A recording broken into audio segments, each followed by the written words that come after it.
Welcome dear friends, LCP Chemistry Hub YouTube channel. Today in this particular video session we deal with some important chemistry MCQ problems which are framed by NCERT book. दोस्तों आज के इस video session में chemistry के कुछ important MCQ problem है, उनको concept and trick की हेल्प से सोल्व करेंगे। आइए दोस्तों स्टार्ट करते हैं आज का वीडियो सेशन। वीडियो सेशन की स्टार्टिंग में दोस्तों प्रॉब्लम नंबर 1 से डील करते हैं। प्रॉब्लम नंबर 1 क्या है? The boiling point of alcohols are higher than those of hydrocarbons of comparable molecular mass due to. नहीं दोस्तों, यहां पर आपको बॉइलिंग पॉइंट का कंपैरिजन करना है in between hydrocarbon and alcohol. और जो फैक्टर, जो कौन सा ऐसा फैक्टर रेस्पॉन्सिबल है कि जो बॉइलिंग पॉइंट ऑफ एल्कोहल है is greater than otherwise higher than hydrocarbon. तो दोस्तों प्रॉब्लम पर कॉन्सेप्चुअली अप्रोच बनाते हैं। सबसे पहले अपन यहां पर बात करेंगे कार्बोनिल कंपाउंड्स की। तो दोस्तों कार्बोनिल कंपाउंड्स कौन से होते हैं?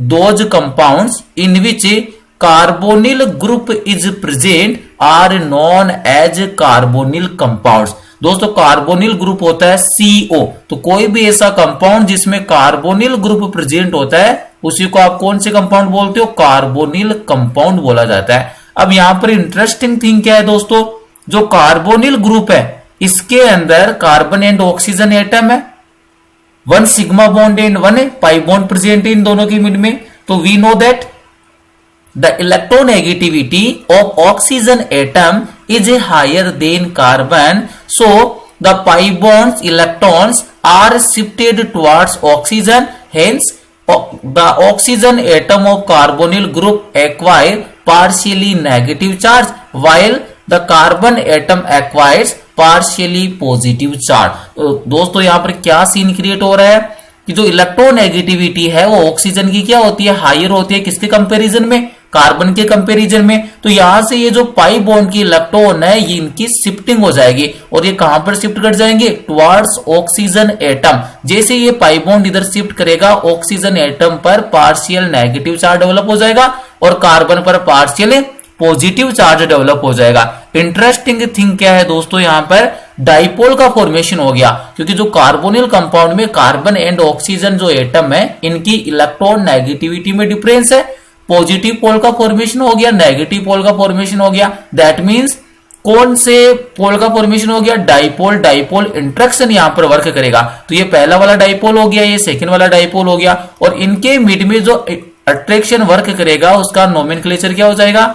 क्या नाम हो जाएगा? ये भी डाइपोल है और ये भी डाइपोल है। तो दोस्तों एक्चुअल के अंदर जो कार्बोनिल कंपाउंड्स है उनके अंदर कौन सा फोर्स ऑफ अट्रैक्शन प्रेजेंट होता है? डाइपोल डाइपोल इंट्रैक्शन प्रेजेंट होता है। Dipole dipole interactions are present in carbonyl compound. ये तो हो गया दोस्तों कार्बोनिल कंपाउंड के लिए। सेकेंड जो थिंग है आपके पास, कौन से कंपाउंड से इनका कंपैरिजन कर रहे हैं? एल्कोहल के साथ। और दोस्तों एल्कोहल के अंदर हाइड्रोक्सिल ग्रुप प्रेजेंट होता है। एल्कोहल के अंदर कौन सा ग्रुप प्रेजेंट होता है? Hydroxyl group. That means OH group को हाइड्रोक्सिल बोलते हो। तो ये मैंने किसका एग्जांपल लिया है? एल्कोहल का एग्जांपल लिया है। सिमिलर दोस्तों यहां पर मैं सेकंड मॉलिक्यूल एल्कोहल को कंसीडर करता हूं तो ये भी क्या हो गया? एल्कोहल हो गया। और दोस्तों एल्कोहल के अंदर एक्चुअल में कौन सी बॉन्डिंग प्रेजेंट होती है?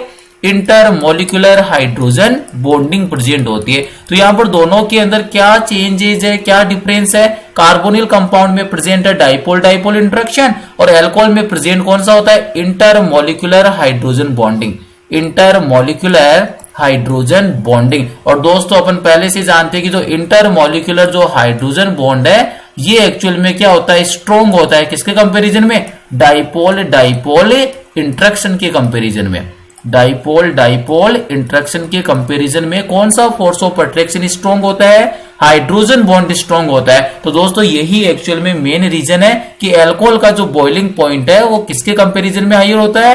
कार्बोनिल कंपाउंड के कंपैरिजन में हायर होता है due to presence of intermolecular hydrogen bonding in alcohol. तो दोस्तों कौन सा आंसर हो जाएगा इसका? इसका करेक्ट ऑप्शन हो जाएगा आपके लिए hydrogen bonding. Option number C is the correct answer. Second वाले क्वेश्चन की ओर मूव करते हैं दोस्तों।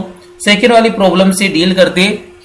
सेकेंड वाली प्रॉब्लम के अंदर दोस्तों आपको डीलिंग करनी है the role of the catalyst is to change, meaning दोस्तों यहाँ पर आपको कैटालिस्ट है, इसके रोल के बारे में पूछ रहा है, मीनिंग जो कैटालिस्ट का रोल क्या है, एक्चुअल में जो कैटालिस्ट है वो किसको चेंज करता है। तो दोस्तों ऑलवेज आपको एक बात माइंड में सेट करके रखनी है, क्या कि जो भी कैटालिस्ट होता है, एक्चुअल में जो भी ऐसा केमिकल सब्सटेंस जो किसका वर्क करेगा, कैटालिस्ट का वर्क करेगा। तो कैटालिस्ट दोस्तों ऑलवेज क्या करता है, जनरली कैटालिस्ट वो एक्टिवेशन एनर्जी को क्या करेगा, डिक्रीज करेगा, और जैसे एक्टिवेशन एनर्जी को डिक्रीज करेगा तो रेट ऑफ रिएक्शन क्या हो जाएगी दोस्तों, इंक्रीज हो जाएगी। तो ये जनरली यही सीन होता है कैटालिस्ट का, कैटालिस्ट वो एक्टिवेशन एनर्जी को क्या करता है, डिक्रीज करता है, और रेट ऑफ रिएक्शन को क्या कर देगा, इंक्रीज कर देगा।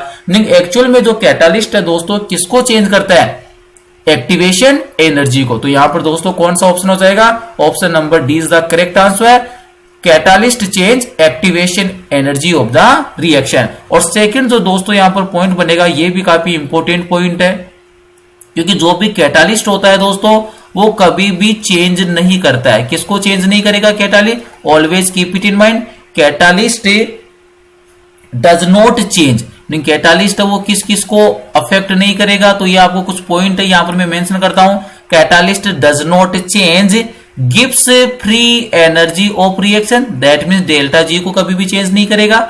सेकंड थिंग है enthalpy of the reaction, that means delta H को भी कभी चेंज नहीं करेगा। थर्ड है इक्विलिब्रियम कांस्टेंट, दैट मींस केसी को भी चेंज नहीं करेगा। ये आपको माइंड के अंदर सेट करके रखना है। एक्चुअल के अंदर the role of the catalyst is to change the activation energy of the reaction, catalyst does not change गिव्स free energy of reaction, enthalpy of reaction and equilibrium constant. तो कौन सा करेक्ट ऑप्शन हो जाएगा दोस्तों, option number D is the correct answer, catalyst actually change the activation energy of the reaction, generally catalyst decrease the activation energy of reaction and increase the rate of reaction. Problem number third की ओर move करते हैं दोस्तों। Problem number third में दोस्तों आपको dealing करनी है हेनरी रूल से रिलेटेड ये एक प्रॉब्लम है, और किस टाइप से आप इसको सोल्व कर सकते हो। सबसे पहले प्रॉब्लम से डील करते हैं, क्या पूछ रहा है प्रॉब्लम के अंदर। Problem number 3, the value of KH for argon, carbon dioxide, formaldehyde and methane are, ये आपको वैल्यू गिवन है 40.39 है आर्गन के लिए, 1.67 वैल्यू आपको गिवन है CO2 कार्बन डाइऑक्साइड के लिए, 1.83 multiply with 10 the power raise to -5 है आपके फॉर्मिल्डिहाइड के लिए, एट 0.413 KH की वैल्यू किसके लिए गिवन है, मीथेन के लिए। Respectively arrange these gases in increasing order of solubility. और दोस्तों आपको KH के बेस पर ये जो आपको कुछ गैस का ऑर्डर दे रखा है, इनको इंक्रीजिंग ऑर्डर में अरेंज करना है, और इंक्रीजिंग ऑर्डर एक्चुअल में बनाना किसका है, सोल्यूबिलिटी का बनाना है। तो दोस्तों आपको इसके लिए मैं कॉन्सेप्ट बता देता हूं, क्या कॉन्सेप्ट यहां पर आपको अप्लाई करना है, कौन से कॉन्सेप्ट से ये प्रॉब्लम सोल्व होगी। तो यहां पर दोस्तों आपको ये सीधा सीधा सा यहां पर मेंशन करना है कि एक्चुअल में ये हेनरी रूल से रिलेटेड क्वेश्चन है, और अकॉर्डिंग टू हेनरी रूल क्या होता है, partial pressure of gas in vapour phase is directly proportional to mole fraction of gas present in the solution. और जैसे यहां पर आप ये प्रोपोर्शनल वाले साइन को रिमूव करोगे, यहां पर आपको प्रोपोर्शनलिटी कांस्टेंट लेना पड़ेगा, जिसको बोलेंगे KH, और यहां पर ये जो KH है वो किसके लिए स्टैंड होता है, here KH is stand for Henry constant. अब सबसे इंपॉर्टेंट थिंग क्या है दोस्तों, सबसे इंपॉर्टेंट थिंग ये है कि जब भी KH की वैल्यू क्या होगी, इंक्रीज होगी, दैट मींस हेनरी कांस्टेंट की वैल्यू क्या होगी, इंक्रीज होगी। जितना हायर हेनरी कांस्टेंट होगा दोस्तों उतनी सोल्यूबिलिटी गैस की क्या होगी, डिक्रीज होगी। That means higher the value of KH, lower will be the solubility of gas at given pressure, that means solubility of gas will be decreases, solubility of gas decreases. तो यहां पर ये concept बन गया आपके लिए, higher the value of Henry constant, lower will be the solubility of the gas at given pressure। तो यहां पर आपको solubility of gas से डील करना है, तो मैक्सिमम सोल्यूबल कौन सी गैस होगी, जिसके लिए KH की वैल्यू क्या होगी, मिनिमम होगी। और यहां पर आपको KH की वैल्यू गिवन है, तो मिनिमम KH की वैल्यू दोस्तों किसके लिए है, मिनिमम KH की वैल्यू है फॉर्मेल्डिहाइड के लिए। देखिए फॉर्मेल्डिहाइड के लिए कितना वैल्यू मेंशन किया है, 1.83 मल्टीप्लाई विद द 10⁻⁻⁵। तो मैक्सिमम सोल्युबिलिटी ऑफ गैस किसकी होगी, फॉर्मेल्डिहाइड। तो यहां पर दो ऑप्शन के अंदर फॉर्मेल्डिहाइड का मैक्सिमम दे रखा, option number A and option number B. Second बात करेंगे फॉर्मेल्डिहाइड के बाद में किसके लिए KH का जो वैल्यू है वो क्या है, लोअर है। तो फॉर्मेल्डिहाइड के बाद में दोस्तों नंबर है मीथेन गैस का, क्योंकि यहां पर देखिए मीथेन गैस है, मीथेन गैस के लिए कितना वैल्यू गिवन है, 0.413। दैट मींस फॉर्मेल्डिहाइड के बाद में कौन सी गैस आएगी, CO2 आएगी, CH4 नहीं आएगा। CH4 क्यों नहीं आएगा दोस्तों, यहां पर अगर वैल्यू देखते हैं दोनों की, CH4 की कितनी वैल्यू है, CH4 की वैल्यू है 0.413 और कार्बन डाइऑक्साइड की वैल्यू कितनी है दोस्तों, कार्बन डाइऑक्साइड की वैल्यू है सेकंड नंबर पर है 1.63। तो दोनों का कंपैरिजन करके बताइए मेरे को किसकी वैल्यू हाइयर है, वैल्यू हाइयर है दोस्तों आपकी किसकी, CO2 की वैल्यू हाइयर है। तो जितना ज्यादा KH का वैल्यू हाइयर होगा उतना ही सोल्युबिलिटी ऑफ गैस क्या होगा, डिक्रीज होगा, लोअर होगा। तो यहां पर सेकंड नंबर पर कौन आएगा दोस्तों, सेकंड नंबर पर मीथेन गैस का नंबर आएगा, ना कि CO2। क्योंकि CO2 के लिए दोस्तों जो KH की वैल्यू है वो 1.67 है, लेकिन अगर बात करते हैं मीथेन के लिए कितनी है, 0.413। तो कौन सा ऑप्शन करेक्ट हो जाएगा, option number 1 is the correct answer. सीधा सा फंडा आपको मैंने ये बताई दिया है, higher the value of KH lower will be the solubility of gas at given pressure. आपको जो वैल्यू गिवन है उस वैल्यू के बेस पर आपको आंसर प्रोवाइड करना है। जितना KH का वैल्यू हेनरी कांस्टेंट की वैल्यू हायर होगी उतना ही मिनिमम क्या होगा, गैस की सोल्युबिलिटी होगी। प्रॉब्लम नंबर 4 से डील करते हैं दोस्तों, काफी इंपॉर्टेंट प्रॉब्लम्स है ये। जितने भी क्वेश्चन फ्रेम किए गए हैं वो NCERT की बुक से फ्रेम किए गए। क्वेश्चन नंबर अगर 4 की बात करें दोस्तों, तो क्वेश्चन नंबर 4 के अंदर डील करना है, out of the following the strongest base in aqueous solution is. आपको 4 ऑप्शन गिवन है, इनमें से आपको आइडेंटिफाई करना है कि कौन सा ऐसा कंपाउंड है जो स्ट्रॉन्गेस्ट बेस होगा, और वो भी कौन से मीडियम में, इन एक्वस सॉल्यूशन। तो यहां पर दोस्तों एक्चुअली में आपको पता रखना है जो सोल्युबिलिटी जो बेसिक नेचर ऑफ अमीन है ये एक्चुअली में डिपेंड करता है एल्काइल ग्रुप पर डिपेंड करता है। किस पर डिपेंड करता है, एल्काइल ग्रुप पर। जब भी दोस्तों एल्काइल ग्रुप आपको कौन सा गिवन है, मिथाइल गिवन है, और मीडियम कौन सा गिवन है, aqueous solution, otherwise aqueous medium आपको प्रोवाइडेड है। तो इस वाली कंडीशन में जो हाईएस्ट जो बेसिसिटी होती है उसका ऑर्डर क्या होगा, कौन सा एमीन है उसकी जो बेसिसिटी है वो हायर होती है। दोस्तों जब भी आप बात करते हो मिथाइल के केस में, तो मिथाइल के केस में दोस्तों 2 डिग्री एमीन है, उसके बाद में 1 डिग्री एमीन है, उसके बाद में 3 डिग्री एमीन है, और उसके बाद में दोस्तों अमोनिया है, और अमोनिया के बाद में जो मिनिमम बेसिसिटी किसकी होगी, एनिलीन की होगी। दैट मींस एरोमेटिक अमीन है।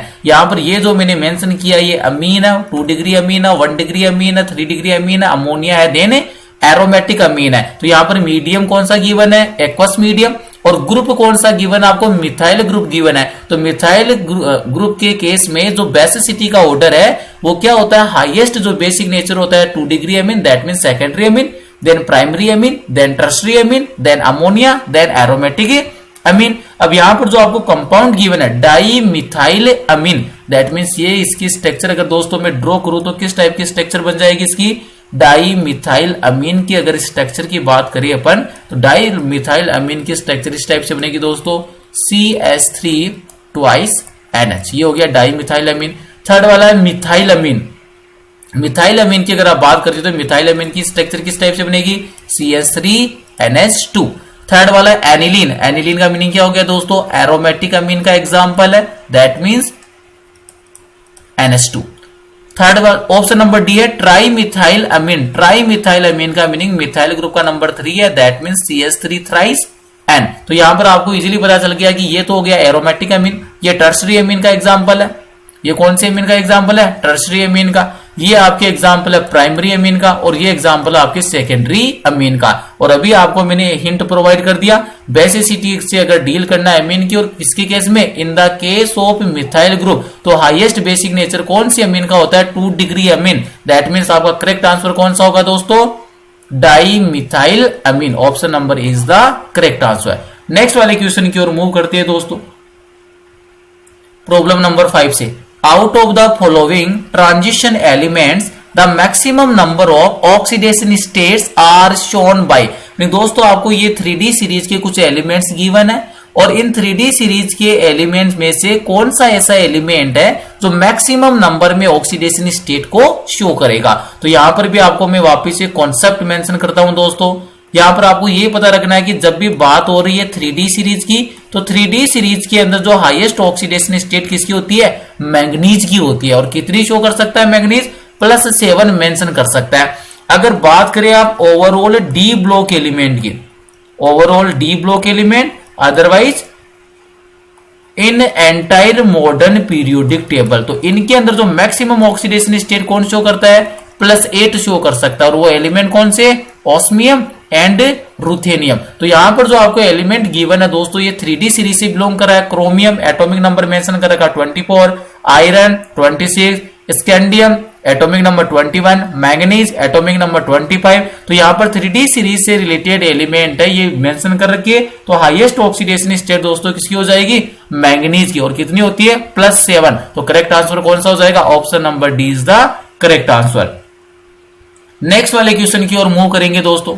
नेक्स्ट वाले क्वेश्चन के अंदर problem number 6, what is the correct IUPAC nomenclature of the given compound. इस वाले कंपाउंड का आपको आयुपेक नोमेनक्लेचर क्या करना है, प्रोवाइड करना है। कौन सा ऐसा आयुपेक नोमेनक्लेचर है जो क्या है, करेक्ट आंसर होगा। तो दोस्तों अगर अपन यहां पर बात करें, जो स्ट्रक्चर आपको गिवन है, इस वाले स्ट्रक्चर से अगर अपन बात करते हैं कि कौन सा इसका करेक्ट आयुपेक नोमेनक्लेचर होगा, तो इसके लिए दोस्तों देखिए सबसे पहले आपको आइडेंटिफाई करना होता है मेन फंक्शनल ग्रुप को।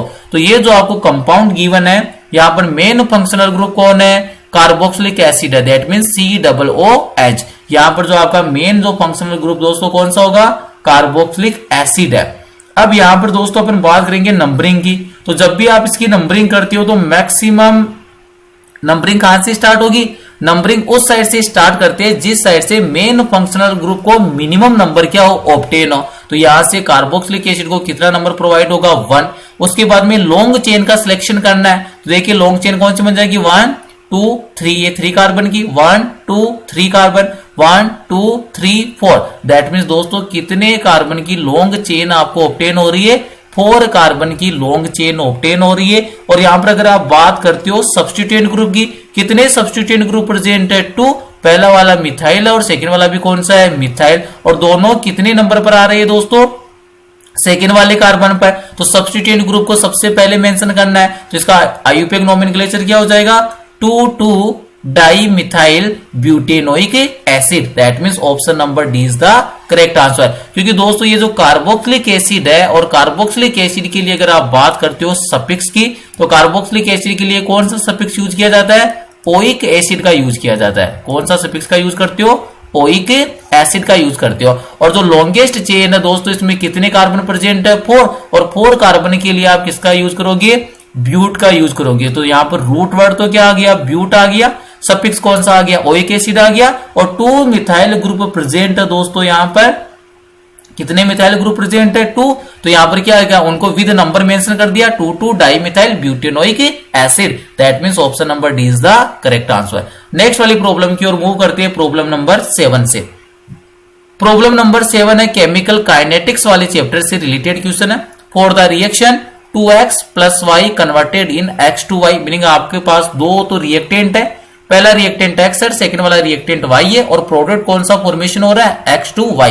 What will be the expression for instantaneous rate of the reaction। और दोस्तों इसके लिए आपको किससे डील करना है, इंस्टेनियस रेट ऑफ रिएक्शन से डील करना है। तो किस टाइप से आप रेट ऑफ रिएक्शन को दोस्तों यहां पर राइट डाउन कर सकते हो, तो उसके लिए मैं मेंशन कर देता हूं, इस कंप्लीट इक्वेशन की रेट ऑफ रिएक्शन को राइट डाउन करते हैं। सबसे पहले किसके रेस्पेक्ट में करेंगे दोस्तों, with the respect of x. तो यहां पर एक्स क्या है, रिएक्टेंट है, और रिएक्टेंट का जो कॉन्सेंट्रेशन है विद टाइम क्या होता है, डिक्रीज होता है। तो कौन से साइन का यूज किया है मैंने, माइनस वाले साइन का यूज किया है। और जो भी स्टाइकियोमेट्रिक कोएफिशिएंट है, इसको क्या करना है, उसकी कॉन्सेंट्रेशन में डिवाइड करना है। तो यहां पर एक्चुअल में क्या बन जाएगा, रिएक्टेंट के लिए माइनस साइन का यूज किया, कॉन्सेंट्रेशन मेंशन करेंगे, कॉन्सेंट्रेशन किसकी है, रिएक्टेंट कौन है, x, that means dx/dt।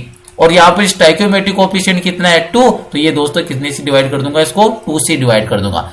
Second वाला देखिए, इसके बाद में y के रेस्पेक्ट में रेट ऑफ रिएक्शन को कैसे राइट डाउन करोगे, y भी क्या है, रिएक्टेंट है, दैट मींस माइनस वाला साइन का यूज करना है। माइनस वाला साइन का मीनिंग क्या है दोस्तों, एक्चुअल के अंदर विद टाइम जो कॉन्सेंट्रेशन ऑफ रिएक्टेंट है ये डिक्रीज होता है, और with time concentration of product क्या होता है, इंक्रीज होता है। तो कॉन्सेंट्रेशन में इंक्रीजमेंट आता है तो प्लस वाले साइन का यूज करते हैं, और जब कॉन्सेंट्रेशन में डिक्रीजमेंट होता है विद टाइम तो माइनस वाले साइन का यूज करते हैं। तो y के रेस्पेक्ट में क्या है, इक्वेशन बन जाएगी आपकी minus D concentration of y divide by dt। Third देखिए कौन सा रह गया, प्रोडक्ट के केस में क्या बन जाएगा, स्टोइकियोमेट्रिक कोएफिशिएंट कुछ भी नहीं है, इस प्रोडक्ट के केस के लिए प्लस वाला साइन लगा दिया, और कॉन्सेंट्रेशन किसकी आ जाएगी, concentration of x2y divide by dt। अब इनमें से देख लीजिए कौन सा मैच हो रहा है, y के केस में प्लस बोल दिया, ये इनकरेक्ट हो गया क्योंकि y तो रिएक्टेंट है तो माइनस वाला साइन आएगा यहाँ पर। सेकंड वाला देखिए x2y, प्रोडक्ट है x2y और कौन सा साइन लगा रखा है, माइनस वाला, तो ये भी इनकरेक्ट हो गया क्योंकि प्रोडक्ट की जो कॉन्सेंट्रेशन है विद टाइम इंक्रीज होती है। ऑप्शन नंबर सी पर चलिए दोस्तों, x के रेस्पेक्ट में बोल रहा है तो x क्या है, रिएक्टेंट, तो माइनस वाला साइन आएगा। D concentration of x by dt and stoichiometric coefficient कितना था, 2 से डिवाइड कर दिया, that means option number C is the correct answer. Next वाली प्रॉब्लम की ओर मूव करते हैं दोस्तों, प्रॉब्लम नंबर 8। प्रॉब्लम नंबर 8 के अंदर दोस्तों आपसे पूछ रहा है for the reaction 2H2O2 convert in 2H2O plus O2, और यहां पर आपको मेंशन कर दिया rate of reaction R is equal to K H2O2, the reaction is of, मतलब दोस्तों यहां पर आपको जो रेट इक्वेशन है, रेट ऑफ रिएक्शन है वो मेंशन करके दिया है। रेट ऑफ रिएक्शन दोस्तों आपको मेंशन करके दिया है, यहां पर एक्चुअल के अंदर एक किसका एग्जांपल है, डीकंपोजिशन ऑफ हाइड्रोजन पेरोक्साइड। किसका एग्जांपल है दोस्तों, ये डीकंपोजिशन ऑफ हाइड्रोजन पेरोक्साइड। और यहां पर आपको ये दोस्तों पता होना चाहिए क्योंकि आपके जो एनसीईआरटी के सिलेबस में दो ही टाइप की रिएक्शन दे रखी है आपके, कौन कौन सी, एक तो जीरो ऑर्डर रिएक्शन है दोस्तों, और एक कौन सी है आपके फर्स्ट ऑर्डर रिएक्शन है। और दोनों के जो भी एग्जांपल है दोस्तों आपको लर्न होने चाहिए, क्योंकि यहां पर जो इंपॉर्टेंट थिंग आती है वो यही है कि इन दोनों के जितने भी एग्जाम्पल है एनसीईआरटी की बुक में वो आपको लर्न होने चाहिए। तो यहाँ पर रिएक्शन देखते हैं अपन 2H2O2, that means hydrogen peroxide है, ये डीकंपोज होकर किसका फॉर्मेशन कर रहा है, वाटर मॉलिक्यूल का, और साथ के अंदर दोस्तों ये किसको रिलीज कर रहा है, डाइऑक्सीजन गैस को। और इस वाली इक्वेशन के लिए आपको रेट ऑफ रिएक्शन मेंशन करके दिया है R इज इक्वल टू के, और के किसको रिप्रेजेंट करता है, रेट कांस्टेंट को, and concentration of H2O2, that means दोस्तों ये एक्चुअल में अगर बात करें अपन, ये रिएक्शन है वो कौन सी ऑर्डर की काइनेटिक्स होती है, फर्स्ट ऑर्डर काइनेटिक्स है। तो ऑप्शन कौन सा करेक्ट हो जाएगा, option number A is the correct answer. कौन सा ऑप्शन करेक्ट आंसर होगा, option number A is the correct answer, क्योंकि आपको यहां से रेट इक्वेशन से पता चल जाएगा, रेट ऑफ रिएक्शन से पता चल जाएगा दोस्तों, क्योंकि यहां पर जो डिपेंडेंसी है रेट ऑफ रिएक्शन है वो किस पर डिपेंड कर रही है, कॉन्सेंट्रेशन ऑफ H2O2, इसकी पावर कितनी है दोस्तों 1 है। और यहां पर जो भी रेट इक्वेशन के अंदर, रेट लॉ के अंदर जो रिएक्टेंट की जो कॉन्सेंट्रेशन की जो पावर होती है ना, एक्चुअल में उनका सम ही किसके इक्वल होता है, ऑर्डर ऑफ रिएक्शन के इक्वल होता है। तो यहां पर दोस्तों कौन सा करेक्ट आंसर हो जाएगा, फर्स्ट ऑर्डर काइनेटिक्स एग्जांपल हो जाएगा। नेक्स्ट वाले क्वेश्चन की ओर अगर अपन दोस्तों मूव करें, प्रॉब्लम नंबर 9 की ओर मूव करते, तो प्रॉब्लम नंबर 9 देखिए, the compound obtained by the reaction of nitrous acid on aliphatic primary amine is. यहां पर दोस्तों रिएक्शन किसकी करवा रहा है, यहां पर रिएक्शन हो रही है aliphatic primary amine, that means aliphatic primary amine का सिंपल सा एग्जांपल बना दिया दोस्तों मैंने। ये आपके पास एग्जांपल है एलिफेटिक प्राइमरी अमीन का, और इसकी रिएक्शन किसके साथ प्रोसीड करनी है, इसकी रिएक्शन दोस्तों आपको प्रोसीड करनी है विद द नाइट्रस एसिड। और नाइट्रस एसिड का दोस्तों एक्चुअल में फॉर्मूला क्या होता है, नाइट्रस एसिड का फॉर्मूला होता है दोस्तों N double bond O NH2 होता है, दैट मींस OH होता है। तो ये फॉर्मूला होता है दोस्तों किसका, नाइट्रस एसिड का। और यहां से आपको दोस्तों जो प्रोडक्ट पूछ रहा है, प्रोडक्ट का नाम पूछ रहा है, तो कौन सा प्रोडक्ट का फॉर्मेशन होगा ये आपको बताना है। तो यहां पर दोस्तों आप इसको इजीली इस टाइप से मेंशन कर सकते हो रिएक्शन को अंडरस्टैंड करने के लिए। ये तो हो गया आपके पास एलिफेटिक प्राइमरी अमीन, इसकी रिएक्शन किसके साथ है, नाइट्रस एसिड के साथ रिएक्शन है। और नाइट्रस एसिड का मीनिंग क्या है, HNO2। तो यहां से आपको क्या करना है, बॉन्ड का ब्रेकडाउन कर दीजिए, तो ये वाला बॉन्ड ब्रेकडाउन हो जाएगा, दैट मींस किसका फॉर्मेशन हो गया, एल्कोहल का फॉर्मेशन हो गया। तो ऑप्शन नंबर बी क्या हो गया, करेक्ट आंसर हो गया। और यहां से रिलीजमेंट किसका होगा, बाई प्रोडक्ट की फॉर्म में क्या क्या बनेगा, बाई प्रोडक्ट की फॉर्म में बन जाएगा dinitrogen gas and H2O molecule. और जो मेजर प्रोडक्ट बनेगा दोस्तों कौन सा बन जाएगा, मेजर प्रोडक्ट बनेगा ROS, दैट मीन्स एल्कोहल का फॉर्मेशन हो गया। Option number B is the correct answer. Next वाली प्रॉब्लम की ओर मूव करते हैं दोस्तों, प्रॉब्लम नंबर 10।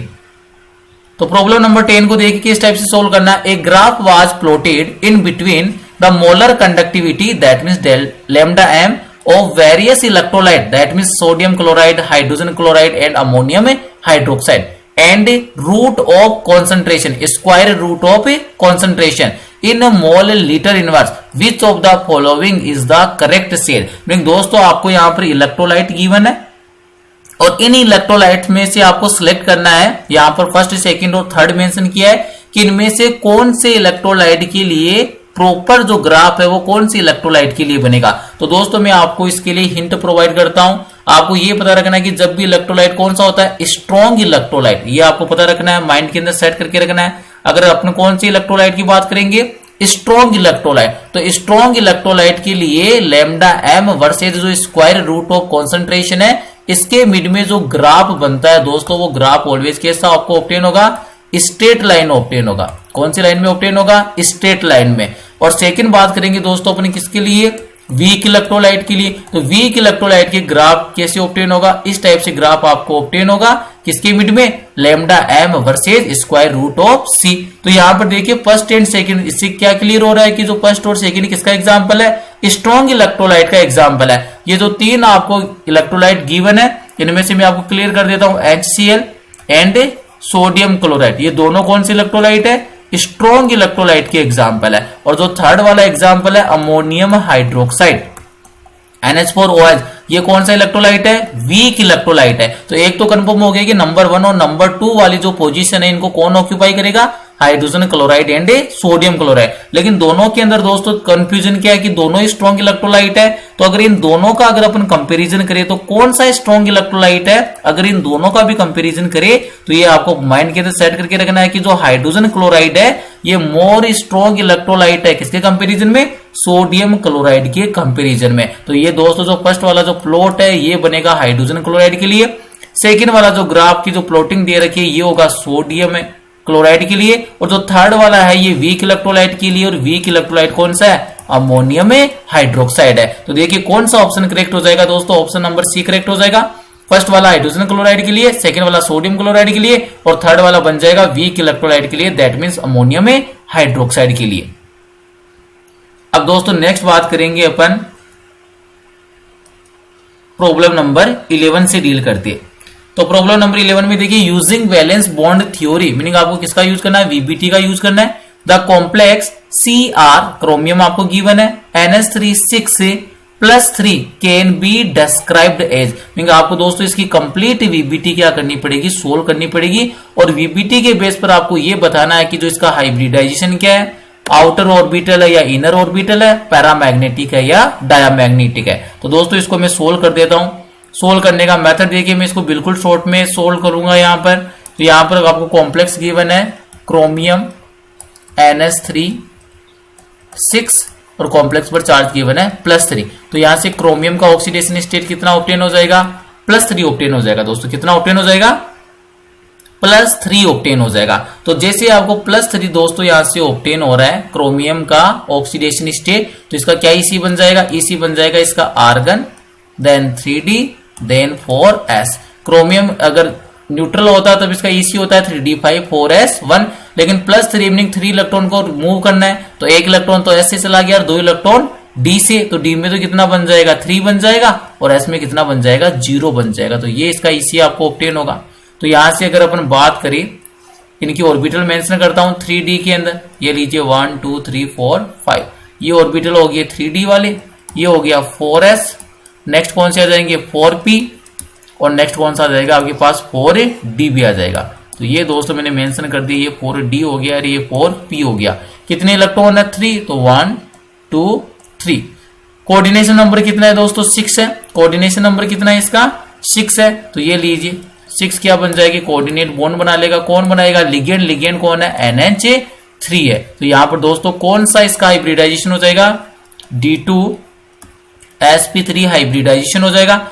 डी ऑर्बिटल है वो 3D वाली यूज हुई, मीनिंग कौन सा हो जाएगा, लो स्पिन कॉम्प्लेक्स बन जाएगा। कौन सा कॉम्प्लेक्स बनेगा, लो स्पिन कॉम्प्लेक्स बनेगा। लो स्पिन के साथ साथ कौन सा बनेगा, इनर ऑर्बिटल कॉम्प्लेक्स बनेगा। कौन सा बन जाएगा, इनर ऑर्बिटल। अनपेयर इलेक्ट्रॉन कितना है, 3, तो n की वैल्यू 3 है। और जब भी n की वैल्यू आ गई मीनिंग जो भी कंपाउंड वो कैसा होगा, पैरामैग्नेटिक होगा। और पैरामैग्नेटिक वाला कैसा होता है दोस्तों, कलरफुल होता है। तो ये इंफॉर्मेशन मिल गई आपको। तो बता दीजिए कौन सा हाइब्रिडाइजेशन होगा, D2sp3 हाइब्रिडाइजेशन है, इनर ऑर्बिटल कॉम्प्लेक्स है, साथ में पैरामैग्नेटिक है। ऑप्शन नंबर ए करेक्ट हो गया इसके लिए। तो नेक्स्ट वाले क्वेश्चन की ओर मूव करेंगे दोस्तों। नेक्स्ट वाला क्वेश्चन है आपके, ये हो गया वीबीटी के बेस पर सोल्व किया है दोस्तों। इसको मैंने बिल्कुल शॉर्ट के अंदर मेंशन किया है। Using valence bond theory the complex chromium NH3 6+3 can be described है। तो इसको आप इस टाइप से डिस्क्राइब कर सकते हो, क्योंकि हाइब्रिडाइजेशन होगा दोस्तों यहां पर D2sp3 होगा।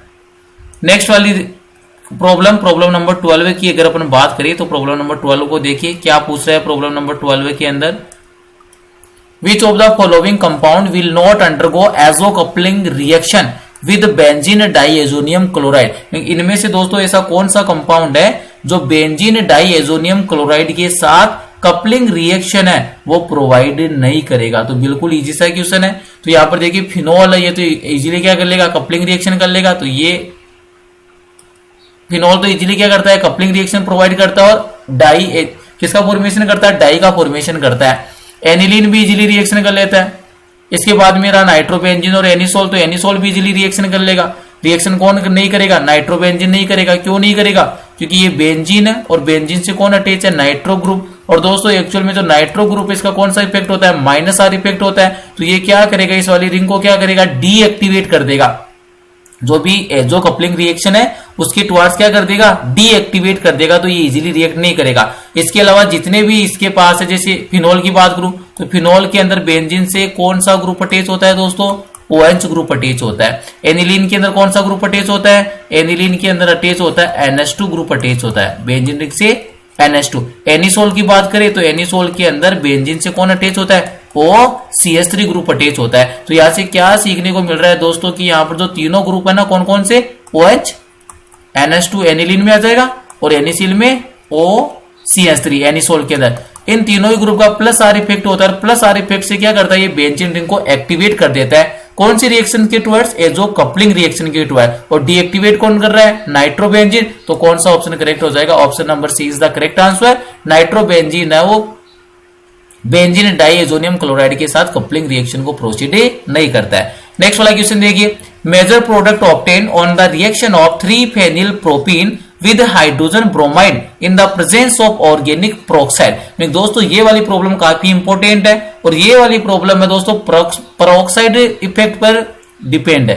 किस पर बेस्ड है, पेरोक्साइड इफेक्ट पर बेस्ड प्रॉब्लम है। किस टाइप से सोल्व करोगे, 3-फेनिल प्रोपीन, मीनिंग प्रोपीन बोला तो 3 कार्बन का स्केलेटन ड्रॉ करेंगे सबसे पहले। प्रोपीन में कितने कार्बन प्रेजेंट है, 3। तो ये लीजिए 1, ये हो गया 2 और ये हो गया 3। प्रोपीन के बाद में क्या बोला, 3-फेनिल प्रोपीन, मीनिंग 3 वाले पर क्या प्रेजेंट है, फेनिल ग्रुप प्रेजेंट है। तो अगर दोस्तों मैं इसकी नंबरिंग इस साइड से करता हूं 1 2 3, तो 3 पर कौन प्रेजेंट है, फेनिल ग्रुप प्रेजेंट है। तो ये लीजिए मैंने यहां पर किसको अटैच कर दिया, फेनिल ग्रुप को अटैच कर दिया। 3-फेनिल प्रोपीन बोला तो यहां पर दोस्तों कौन सा आ जाएगा, डबल बॉन्ड आ जाएगा।